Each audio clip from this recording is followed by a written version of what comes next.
Hi friends, তো আজকে জামাই ষষ্ঠী। তো জামাই ষষ্ঠীর উপলক্ষে আজকে আমি দুপুরে স্পেশাল কি মেনু বানালাম তোমাদেরকে দেখাতে চলে এলাম। তো আমার বাবা মা প্রতিবারে আমাকে জামাই ষষ্ঠী করে ডাকে। তো মা অসুস্থ থাকার জন্য মাকে এবারে আমি ডেকে নিয়েছি যে তোমাকে আর ষষ্ঠী করতে হবে না, আমি আর নিজেই ষষ্ঠী নিজেই করব। আর আমার শাশুড়ি শ্বশুর নেই, তো ননদদেরও কোনোদিন ষষ্ঠী হয় না।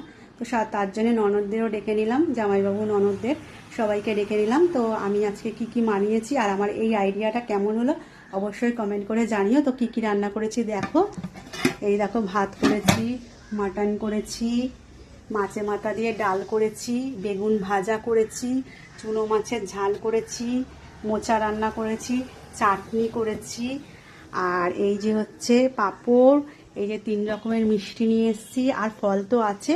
আর বিকেলের জন্যে মাংসের কিমা দিয়ে চানা বানিয়েছি আর লুচি বানাবো।